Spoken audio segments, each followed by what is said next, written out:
Tonight on Person in Person. Où est le boeuf? Where is the beef?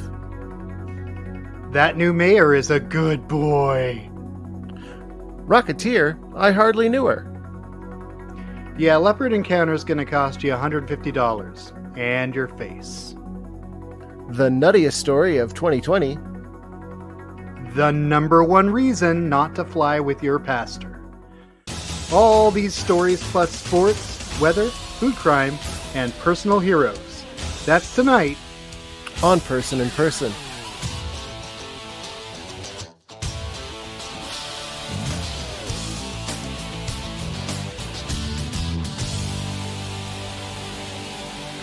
Good evening, wherever you are, whoever you are, and welcome to Person in Person. I'm Gene Person. And I'm Greg Person. No relation. Person in Person is a news show for people who don't like news shows. By people who don't like news shows. This week feels a little different to me. I feel like there's something in the air. Well, it's snow. Well, there's also this, and I'm sorry I didn't tell you about this before recording, but I've asked Jerry to help me out with something. So I have this nervous tick that sometimes when I get a little excited, I start rubbing my nipples. And I know it makes people uncomfortable sometimes, and from now on, when I start to do it, Jerry's going to make that noise to remind me that I'm doing it so that I will stop. It's a little bit of cognitive behavioral therapy. I appreciate you hanging in there while I work through this, Greg, and I appreciate you, our audience, hanging in there while I work through this issue. Well, you know, our audience doesn't kink shame. Oh, all right. Starting early, I see. I can't help myself sometimes. No, understandable. I'm excited too. It's Saturday night. We're both a little drunk and ready to do the news. It's main news.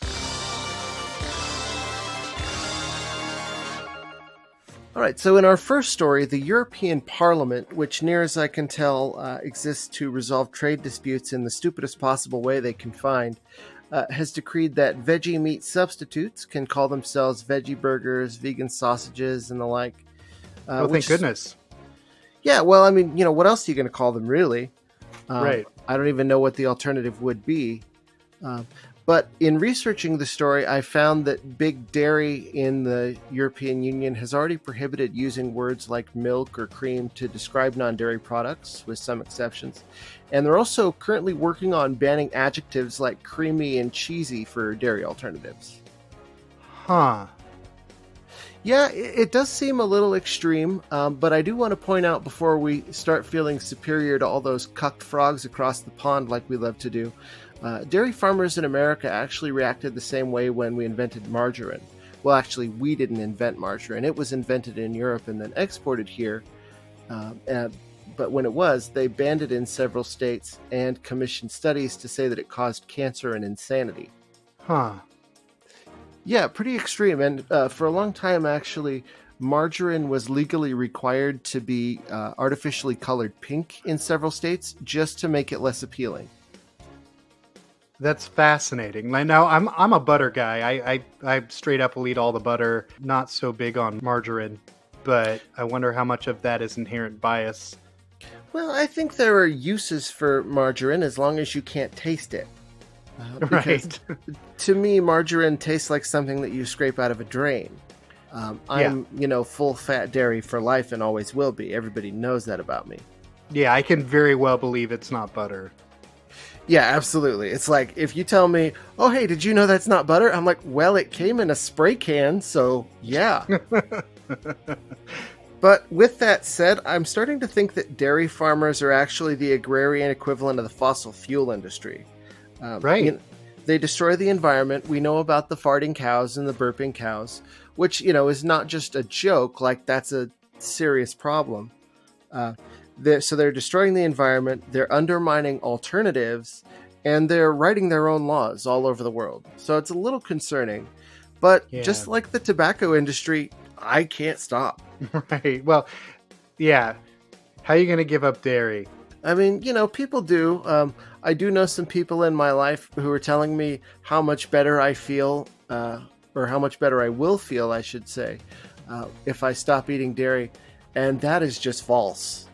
Yeah, I mean, I I even like the way dairy smells in my presence. There's something about the dairy air that is just... Yep, I knew that one was coming. Speaking of, but do you ever stop and think about the variety of products that we create from other animals' tit juice while we're talking about your nipples? Yep. I mean, you'd think we'd struggle to find one. Like, it's weird enough that we drink another animal's milk. To find something else to make of it is incredible to me. And we've not only done it once, we've done it millions of times, and they're all great. Yeah, every one of them, every last one. Well, most of them anyway. I'm interested, is almond milk an exception to these rules? Because, like, it's a direct substitute. I don't know what else you would call it. Nut milks, as I understand it, and I'd have to go back and read it again, but as I recall, nut milks are acceptable to be called milks, but soy milk is not. Well, that just seems inane to me. And I feel like creamy, yeah, it may have its basis in the word cream, but that should be an exception because it really is a description of a texture. Well, and I guess my question is, what else would you call it? If Right. something is creamy, what other word is there for that exact thing? There isn't. Right. And I enjoy a cold brew coffee. If it's a nitro cold brew, one of the things I enjoy most is the creaminess, but there's no cream in that nitro cold brew. Right. You're strictly talking about the mouthfeel. Right. One other question I have, can a joke still be considered cheesy? Is the joke made with non-dairy alternatives? Is it a cashew cheese joke? Yeah, that's what I'm wondering. Is if the joke is some kind of nut job. It was the word nut, wasn't it? Mm-hmm. That's all the answer I need. I feel like you're gonna communicate this way from now on, like Christopher Pike on Star Trek. It's really something. You're just in your nipple chamber, just getting buzzed all day long. Yeah, somehow I feel like this was a bad idea, but I just can't stop. But that's what this is all about. It's about stopping. It's about stopping. You can do this, Gene. You can do this. Believe in yourself, buddy. Story number 2, Kentucky town elects dog as mayor. The Rabbit Hash Historical Society has proclaimed a winner in a mayoral race in a town in Kentucky. The local mayoral election was won by a French bulldog named Wilbur. He won the seat with 13,143 votes of 22,985 cast. The election raised $13,156 for charity to help preserve local buildings. And let's talk about this story, because I'm a little disappointed to find out, based on the headline, that this is a charity event they do every 3 years. The dog is the actual mayor of the town because the Historical Society owns the town. Still, Kentucky did send a tortoise to the Senate, so you tell me. Indeed. Now, so he's the mayor of a town in the same way that, like, on your birthday, you could be mayor of Main Street, USA, or something like that. Right. It's a largely honorary title. He unseated the incumbent, Gwyneth Paltrow. Nope. Yeah, you'd think I would appreciate a pun-heavy name, but no. No, Gwyneth Paltrow does not need to be caricatured as a dog. She's already a caricature. Honestly, I don't even want to talk about Gwyneth Paltrow as a joke. Right. So let's move past it. I also feel a little bit like they're exploiting the dogs. Like, shouldn't the money be going to a dog-related charity? Well, it's another case of, the value of the workers being extracted and not going to their benefit. Here, these dogs, they're out on the campaign trail. They're, right. They're busting their paws. They're pounding the pavement. And what do they have to show for it? An honorary title. Still, I guess it's novel enough. Why don't we open it up to a national election? Why don't we have a dog president? Well, I think dogs would be so good at being president that humans wouldn't even have a chance anymore. I'd like to include in the race the possibility to vote for what the mayoral duties are, because I will donate heavily to the charity that is for. Well, I want to know about this dog's policies. I'm not one of these people that falls in love with a candidate, no matter how fluffy he is or what a good boy he's purported to be. I want to know what he's going to do about climate change. Right. We need to know your platform, Pooch. So, I want to talk about a guy who is apparently zipping through the air like a comic book hero. In L.A., at the L.A. International Airport, a guy in a jetpack has been spotted zipping around at, dig it, 6,000 feet, which is very high. Yeah, that's like 6 times the altitude from the last flight-related story we did. Yeah, that Estonian flying car, that was an entire car, and they could only get it 1,500 feet in the air.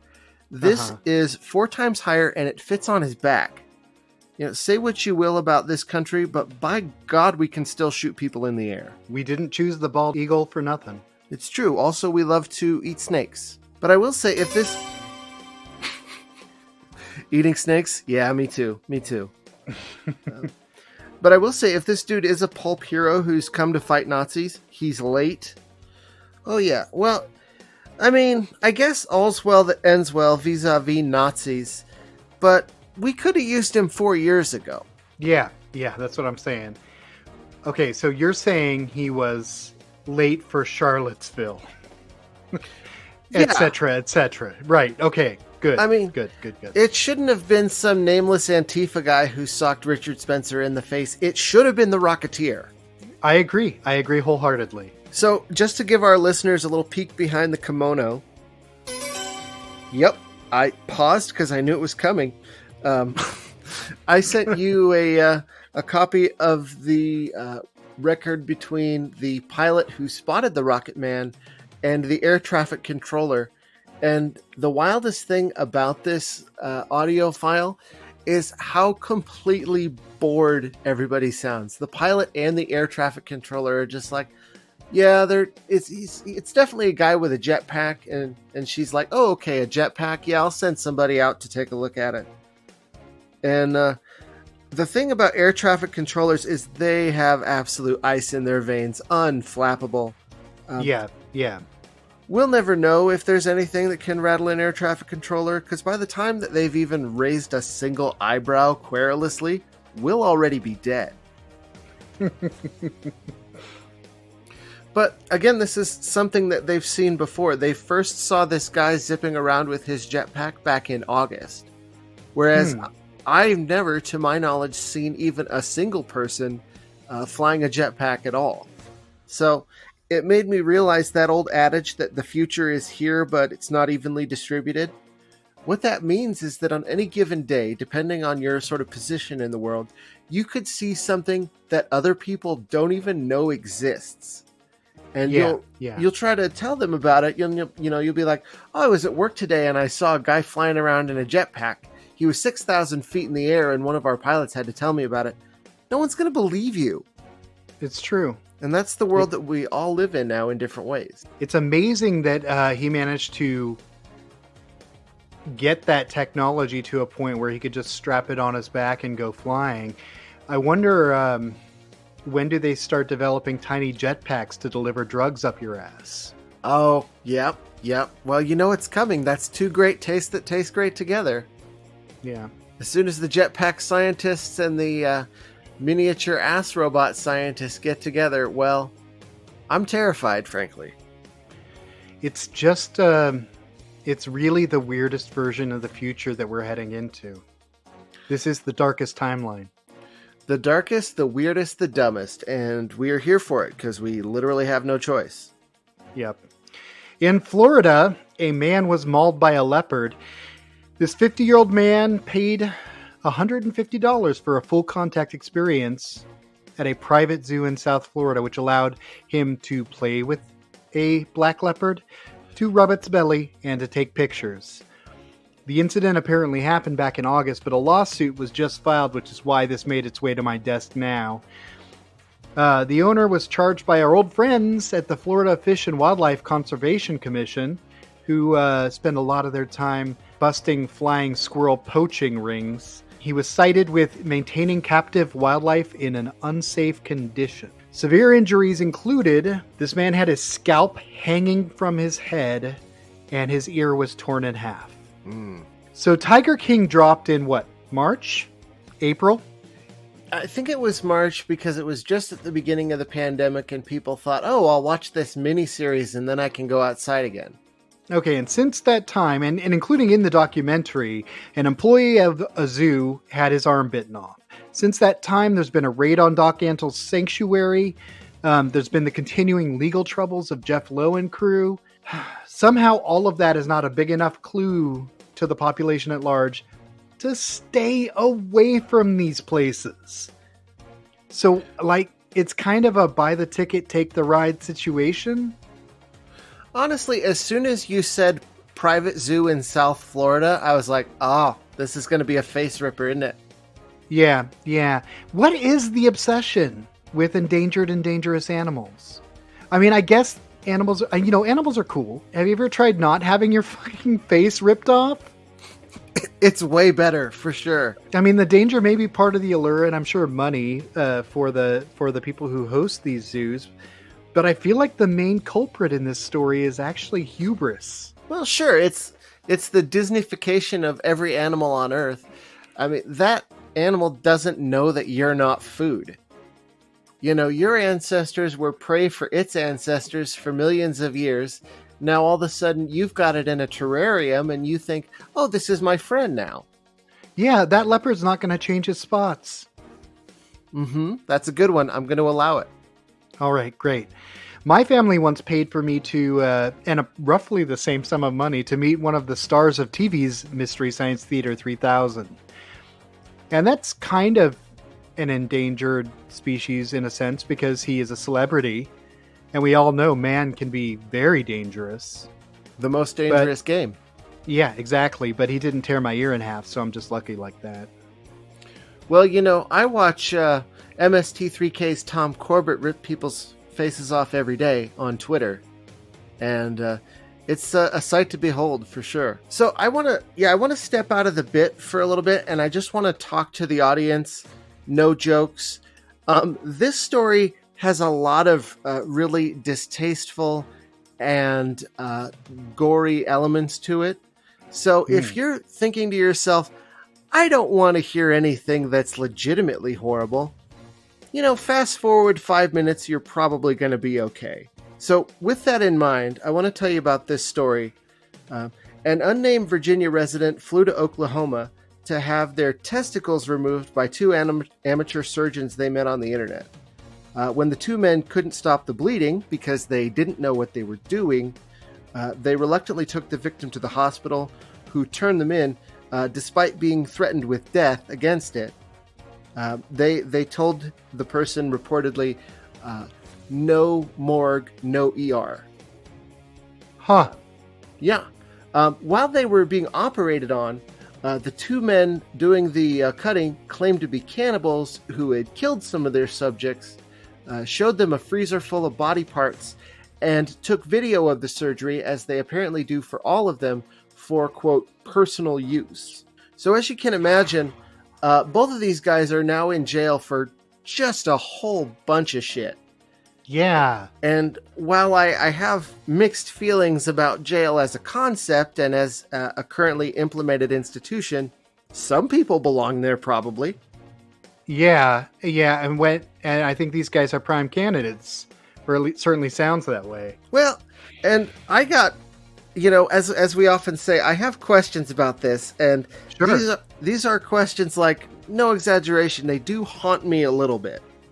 For example, according to the state of their freezer with all the body parts in it, they've apparently done this many times, and this is the first time they've ever been turned in. So apart from the ones that they killed, I guess their other customers were more or less satisfied with the job they did. But then, So body parts in the freezer, they've got to all be murders, right? Because how would they have stopped the bleeding? I don't know if they don't know how to do it, then it seems like, yeah, there's just some, and they had told the person that there were bodies out in the woods that they had dumped there. So, I mean, this seems like someone I definitely want to hook up with, you know, to live out my castration fantasy. Well, and that's just it, is I feel like this is either a situation where you just have no fear of anything ever, in which case it's unlikely that you even survive to adulthood, or your desperation to have this happen has just overwhelmed your fear. In which case, like, I'm not a medical professional, but that seems like something you want to talk to a real doctor about. Right. And if they don't listen, you know, just tell them you're thinking about letting two strangers you met on the internet do an Eli Roth movie on you. This guy's a real numbnuts. Hopefully. I mean, we can pray, right? Because the alternative is grisly. As an interesting side note, I also went down a little rabbit hole learning about these two cannibal amateur surgeons, which is a Lloyd Kaufman movie all by itself. But the lead cannibal is also a tithing member of a group called the Oratory of Mystical Sacraments. Now, quick question: is that a cult, or is it a scientific research organization? In this case, I'm going to go out on a limb and say that they fall more on the cult end of the spectrum. So nobody wears glasses. Got it. I found no photos of anyone with glasses. They do endorse the use of hallucinogens to open new realms of experience, including apparently to the Hellraiser dimension. You know, and that's the thing that I can't get over. Every detail I learned about this story, it was a literal horror movie. Actually, a bunch of different horror movie subgenres kind of jammed together. The only thing is if it were a horror movie script, no one would buy into it because the victim, you know, didn't get kidnapped or end up in a basement somewhere. They paid for it, got on a plane, and then underwent it willingly. I just don't. It boggles the mind. It really does. It's, you know, this is one of those ones where it's like, it's weird, but is it funny? I mean, I can make jokes about it because I'm sick, but by itself, it doesn't make me laugh. You know, maybe he just wants to be more like those Hollywood stars with their smooth plastic groins. This is our fault. This is my fault because I brought the fake penis story to the show. As you know, our show has literally at this point almost dozens of listeners, and they hear us talk about these things and then they want to do it. It's the whole, you know, Beavis and Butthead frog baseball thing all over again. That's a cut for our 90s kids, our 40-year-old listeners. Our final story this week: pastor pees on a woman on an airplane.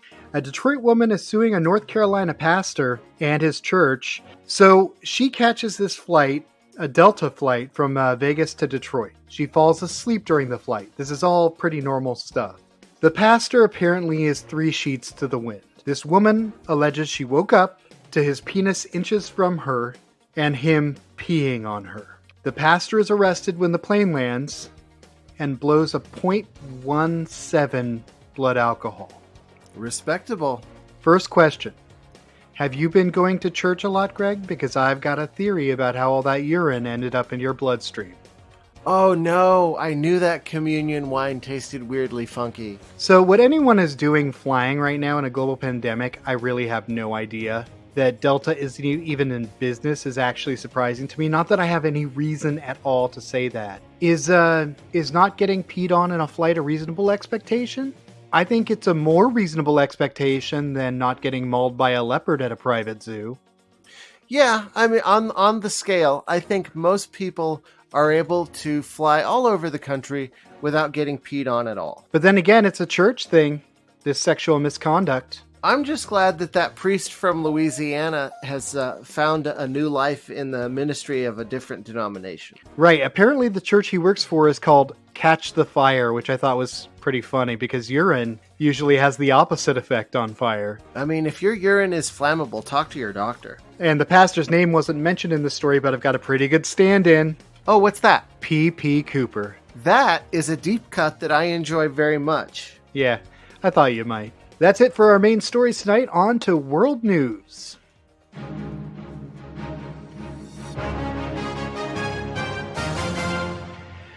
In the Czech Republic, a man was arrested trying to skirt curfew. Police caught a man cheating COVID-related curfew regulations. So the curfew was put in place with some exceptions, including walking one's dog. Not everyone has a dog, obviously. So this guy grabs a stuffed toy dog, straps it to a skateboard or something, and then takes it walksies. A Czech news crew following the police ended up documenting the incident, and it went viral. In a pivot, when caught, he declared that it was not him breaking the law, it was an act of performance art or a joke. Well, did the lockdown make exemptions for performance art? I don't know that it did. Apparently, this practice is super common during worldwide lockdown. Similar incidents happened in Italy and Serbia. In Romania, a guy was busted walking his fish in a plastic bag. This gentleman wasn't arrested. He was sent home with a warning and later denied that he even apologized to the police, but apparently was documented that he apologized. Still, I feel like this guy should have checked himself. Instead, he wrecked himself, Greg. Well, I gotta feel like, though, by Czechoslovakian standards, that is a brilliant move. Yeah, maybe. That's the Estonian car of COVID lockdown loopholes.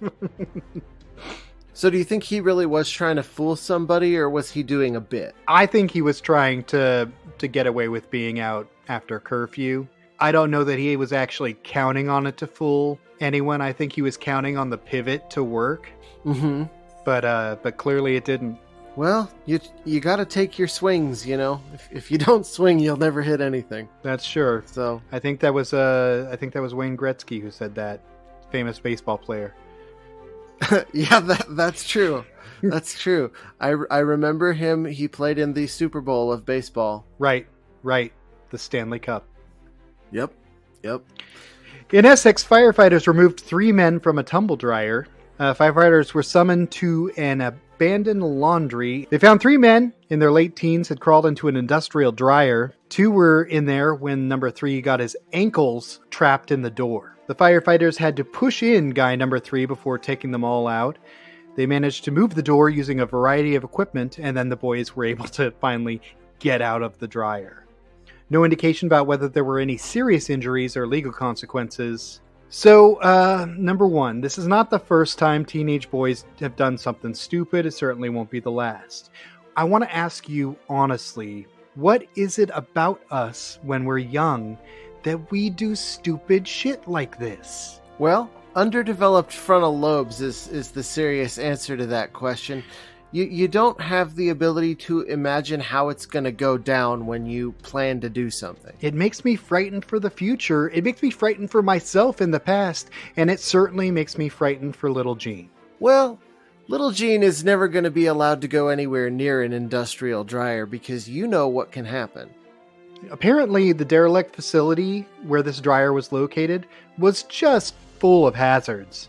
A special hazmat-wearing team had to be summoned. So, why even go in there? Because they're young and invincible, and it's fun to thumb our nose at stuff that could fucking kill us. Mm-hmm.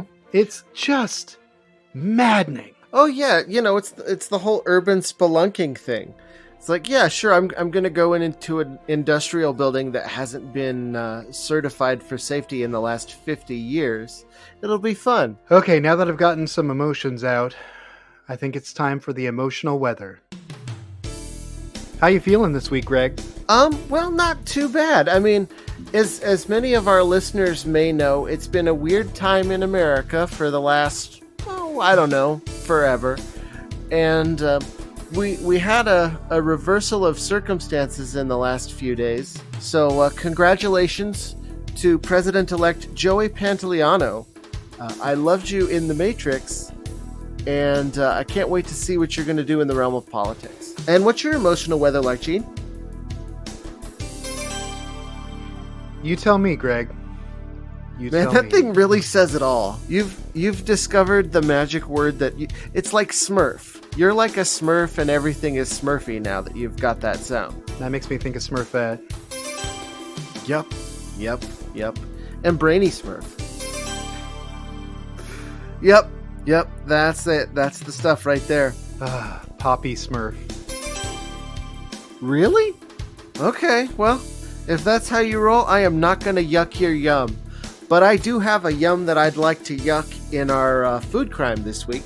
All right, let's dive right in. So, Marks & Spencer, which is a British retailer, they have a frosted cronut with a Santa suit and an edible belt that they're selling for the holidays.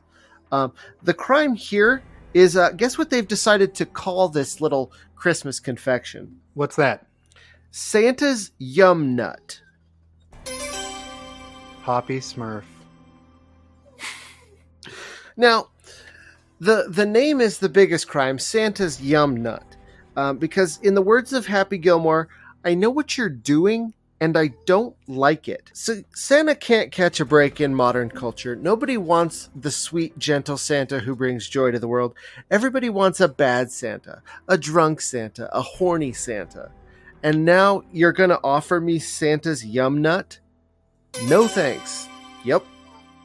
But I'll say too, cronuts in general can get lost. Because a donut has a distinctive yeasty chewiness, and a croissant has a buttery flakiness. You can't have those two things together. They're not diametrically opposed. They're just different enough that if you try for both, you're going to have neither. And in the words of our good friend of the show, Dr. Ian Malcolm, and you can fill this one in for me, Gene. You're so preoccupied with whether or not you could, you didn't stop to think about whether or not you should. Exactly. Or except maybe in this case, there's another Jeff Goldblum movie that's maybe more apt. You know, The Fly. They put the donut and the croissant in the transporter, and this ungodly thing is what comes out. I mean, and before I get a whole bunch of people blowing up our email like they do every week to tell me I need to try a cronut, I've tried a cronut. It was bullshit. I'm good. Well, I can see you feel very strongly about this. I'm especially strong on this because Marks & Spencer is a repeat offender. In fact, on Valentine's Day, they offer a heart-shaped truffle sausage that they call... Guess what they call it? Just think of the stupidest, most tasteless thing you can think of. No idea. It's called the love sausage. So, not only am I over Marks & Spencer right now, not that I have ever or will ever get to visit one. I tried so hard. I'm so sorry. It was love sausage? Yeah. Again, I'm here to yuck this particular yum, but I will never yuck your yum, and that is a guarantee person to person. But as far as Marks & Spencer goes, they're going to have to report to Horny Jail for processing. And I think Horny Jail in the UK is probably not as harsh as Horny Jail in America, but probably not. That's where they're going to go. Okay. Personal heroes? On to Personal Heroes, where we profile people we have chosen from stories that we have covered in the past to highlight just how they've changed our lives and made us feel inspired. And who's your personal hero, Gene? Well, I thought about the stories we've covered, and there was really only one winner of the title of hero, to my mind, Dr. Ian Malcolm. Cool and intelligent, sexy and aloof. You did it. You crazy son of a bitch. You did it. And I salute you. Hell yeah. You know, this is a long-term goal, but I think we can get Jeff Goldblum on the podcast. Oh, you think that's even possible? Oh, absolutely. I mean, he is going to bring us to the next level.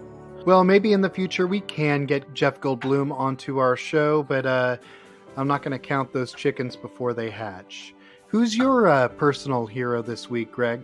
Well, I wanted to get a little bit deeper in on the Mothman. Because we did touch on him a little bit when we were talking about the Batman of the Chicagoland area. But the short version of it is that there was a creature that was spotted first on November 15th, 1966, Point Pleasant, West Virginia. A large winged creature with glowing red eyes. People saw him off and on for the next 13 months. And then the Silver Bridge collapsed, killed 46 people. And thereafter, people said the Mothman was associated with omens of doom. Now, some people will tell you that that's actually a sandhill crane, which is a large bird with a red ring around its eyes. But I'll say the annual Mothman Festival draws between 10,000 and 12,000 visitors, and I don't think those people are going to show up to celebrate a bird that had gotten slightly lost on its migration route. So, in short, a couple of things we know for sure. The Mothman is real. He is here to help, and he'll be here for you. All right. In between major seasons of the other major league sports, we're adjusting our sports segment to cover lesser-known sports you may not have heard of, we may not have heard of, and explore them with our usual zeal. Indeed. I particularly want to talk to the listeners today about a great sport that I've discovered called wife carrying. It's also called Yukon Kanto, which is Finnish, because the sport began in Finland and spread to Estonia, Latvia, and Sweden, like you would, and then to elsewhere in the world. Now, this is a team sport, of course. You need a husband and a wife, although I'm not sure whether there are any lesbian couples in the sport right now, but we can hope, certainly. The rules are the wife can be your own or someone else's, but must be at least 17 years of age and 49 kilograms in weight. Okay. The couples, they race against each other on an obstacle course that is exactly 253.5 meters long. Yeah, that's a weird number, isn't it? But the use of the word exactly is what triggered that. Yeah, apparently that is a regulation wife carrying course. Precise standards, very precise standards over in Finland. Oh yeah, well, and if they do a weigh-in on the wife, and if your wife is under 49 kilograms, they actually have weights that they will attach to the wife. To make sure that you get it up to that 49 kilogram limit. But in general, you want the smallest, most compact wife you can get. That's the easiest carrying. There's 3 different carrying styles. You can do a basket carry, a fireman's carry, or an Estonian style carry, which is where the wife is flipped around on your back with her legs wrapped around your neck and... Yep. Now, there are Americans involved in this sport. The 2-time American champs, Olivia and Jerome Rome, who are called Team Lovebirds, they completed the course this year in 53.85 seconds. Now, less than a minute. Sounds like an American man. Oh, sick burn on American men. Folks out there at home, if you are listening, do not stand for that kind of thing. I want you to blow up Gene's email, tell him in explicit detail all about your endurance and your habits. I'm sure he'll appreciate it very much. Now, one other feature of this sport that's really cool is that traditionally, the winners are paid in the wife's weight in beer. So that's pretty awesome, I have to admit. Yeah, well, I mean, in this last championship that the Romes won, they won 144 16-ounce beers. Wow. So, yeah, they're set. They're set for a bit, and that rules. They also got 5 times the wife's weight in money, which apparently they were using ones because it only amounted to $570. There is, of course, a World Championship wife-carrying event in Finland, and the Romes are going to be going to that in 2021 to try and take the title. But there are going to be a lot of strong Finnish couples and Estonian couples and likewise. So they've got their work cut out for them. So I can only say Godspeed, lovebirds. Let's hope it doesn't come down to a photo finish. Oh, that's a thinker, but I liked it. I'm here for it. Okay, good. Our final segment tonight, as every week, is Person to Person in Person, where we share your valuable feedback with our audience. This week, I've got a new email from a new listener. Dear persons, you think you're funny? Well, you're not. Your shit show is a shit show, and the only good thing about your shit show is Jerry. You nipple punching. You misspelled this. You nipple punching weirdo piece of shit. Signed, Jay. And in parentheses, not Jerry. All right, Jerry. Nice try. Yeah, full marks for creativity there, Jerry. But we're not fooled. And you're on thin ice, pal. Now, I'm going to, for my letter, switch up the format a little bit. I actually have a letter that I wrote that I want to read to someone. It's a little... delightful. It's a little early, but this is a letter to Santa Claus from me. Dear Santa Claus, I'm sorry everyone's been dicks lately and no one appreciates how cool you are. I'm sorry everyone feels like you should drink a fifth of Jack Daniels and glass them in the face. I still think you're great, and I think traditional Santa is great, and I'm very sorry about the Yumnut. Thanks very much. I would like a Huffy bike for Christmas. Your friend, Greg Person. P.S. Please don't get COVID. Oh, can Santa get COVID? Well, I mean, they were going to immunize him. Oh my gosh, that's right. And now they're not going to. Yep.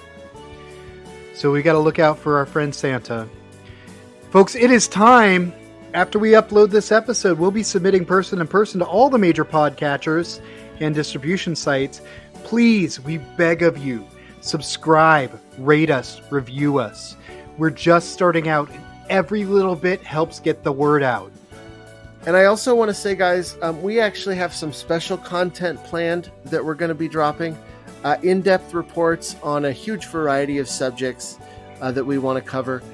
And our goal is to have those coming once a month in a special stream that's going to be accessible to subscribers. And we'd love for you all to be a part of that as well. We are going to drop at least the first one as a bonus episode. That is going to be on the mainstream for everybody to listen to, just so you can get a taste of what we're going to be doing with the in-depth reports. Excellent. That's all the show we have for you tonight. We invite you to participate in Person to Person in Person, and there's so many ways for you to get yourself heard. Send us an email, personinpersonshow@gmail.com. Drop us a voicemail, 541-249-5933. Find us on Twitter @AnchorPersons and on Facebook @Person in Person Show. Until next time, this is Gene Person saying you should always end a comedy set with a callback. And this is Greg Person saying, sorry about the Yumnut. Good night.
Okay. Tonight on Person in Person, the power of cops compels you. Yeah.